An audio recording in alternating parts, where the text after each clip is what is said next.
Okay, I know I already did a setup video, but this is kind of like a revised setup video. Now that I have everything in here set up the way that I want it to be, almost, for the season. So let me show you guys how we're starting off this season anyway, and we'll go from there and make adjustments as needed. But let me show you how we're starting this off.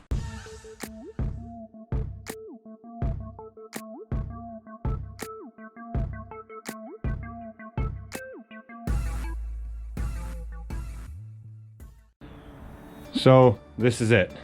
Look how much room I have back here. About another 4 foot, 4.5 foot, and that's without that platform flipped up. But anyway, so I have the push mower in the back here. I might go back to putting it up front again, I'm not really sure. But the push mower's in the back here. The BG86 blowers on the wall there, and the HS56C hedge trimmers are there. Up here we got the FS90, the FS111RX, and the Combi KM131R, which has my edger attachment. You guys know I have a ton of attachments for them, but we have the luxurious Green Touch 4-piece trimmer rack. And up here we have 2 of the V3 5-gallon fuel can racks, and as you guys know, the third one is on its way, so that'll go right next to it. And then there's just enough room left on the end for me to put the fuel cage for my 2.5-gallon can. So right now I have my other 5-gallon one just sitting down there, but those will all be up off the floor like I wanted them to be. I redid the old silver box. I had a ton of stuff lined up along the floor here, starting with the fuel cans back here, toolbox there, all kinds of stuff. Well, that toolbox got hitched as much as the fuel cans and got all smashed up.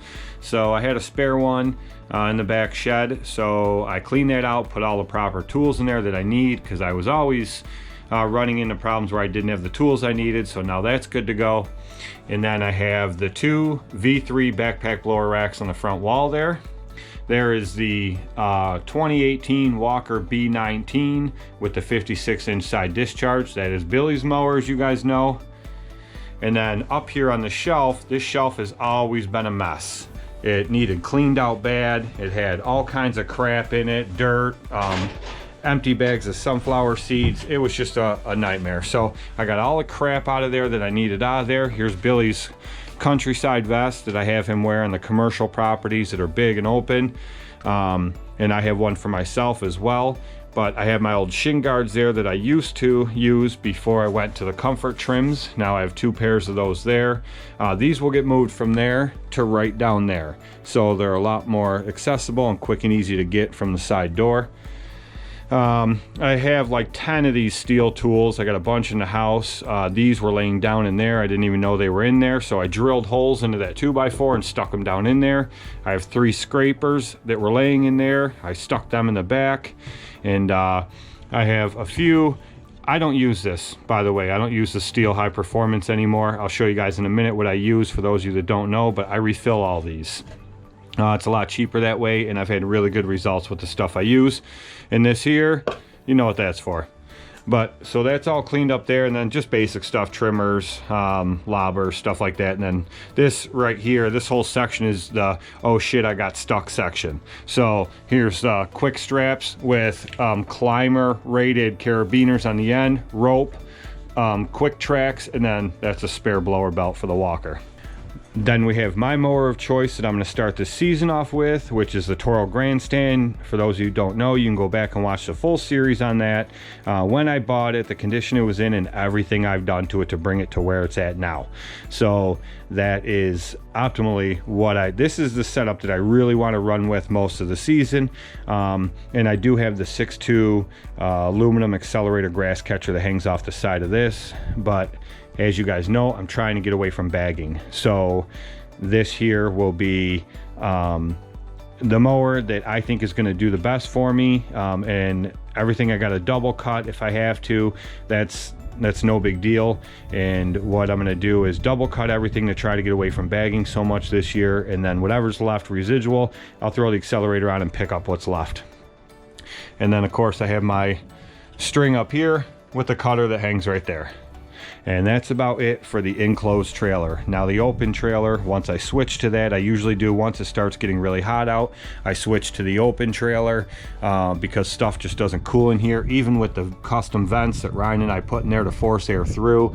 And then you leave that one open so the air forces through and goes right up. It does make a huge difference, but usually not enough to keep things from vapor locking. So this is where we're at right now, and this will be the enclosed setup to start the year off with, which is coming next Monday is going to be the first day of mowing. That's the Accelerator 6.2. As many of you already know, that's the jumbo. That's the biggest one they make. And then I have these two bins. I have these two bins here that usually I dump the hopper from the walker into and then flip them over the side to get the grass into the truck here. But what I also do is I'll dump this out into these two bins and flip them over, because when this is full, especially with wet grass, it is very heavy. You know, it's a 6.2, it's the jumbo, so 10 times lighter than a steel grass catcher, but it's still very heavy when it's full of wet grass. So it's easier to just dump it in here and then flip these over.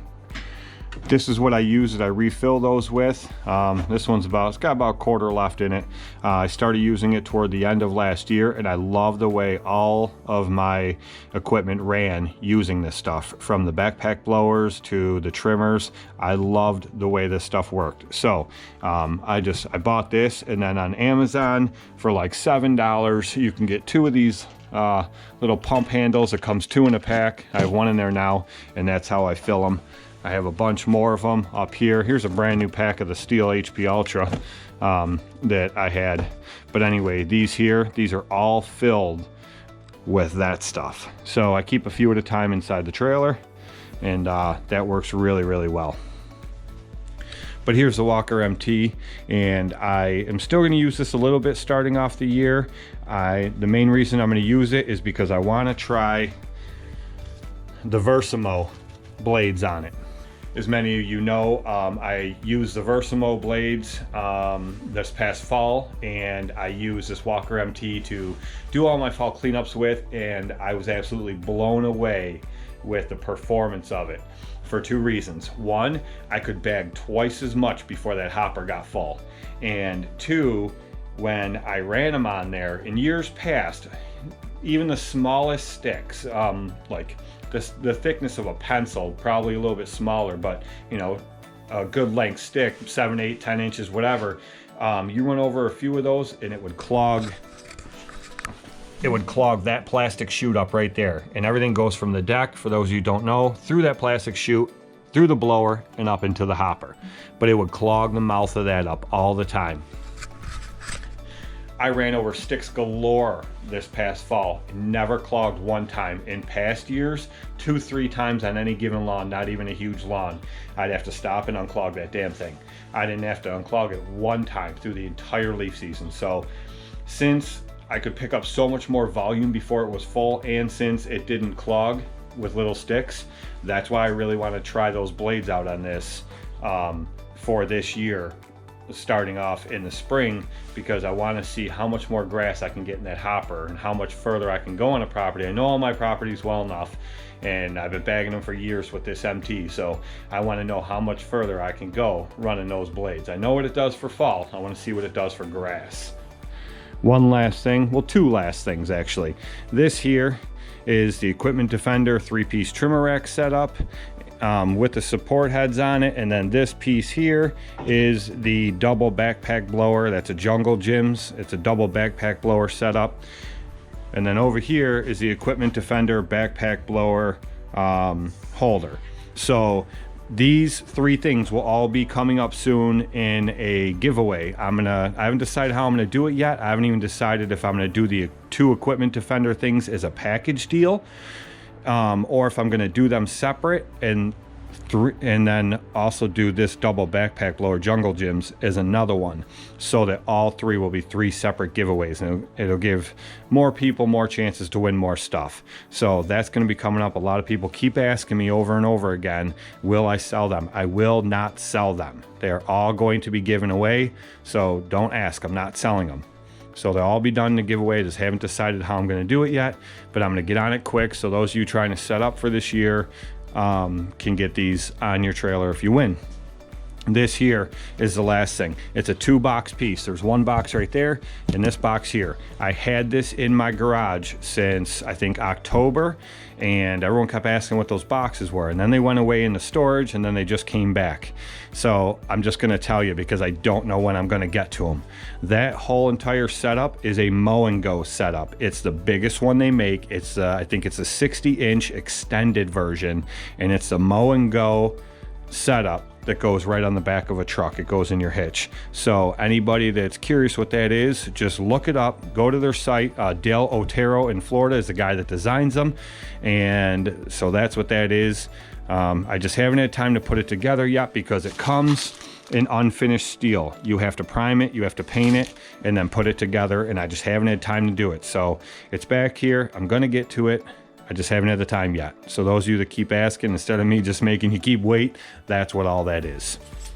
So that's it, guys. Mowing starts Monday, the 6th, April 6th. For Billy and I have already emailed all my customers, and they have all responded saying, do your thing, you know, we trust you, do what you do. We're not worried about it a bit. So not one customer's backed out, so I haven't had to. A lot of people have asked about the coronavirus.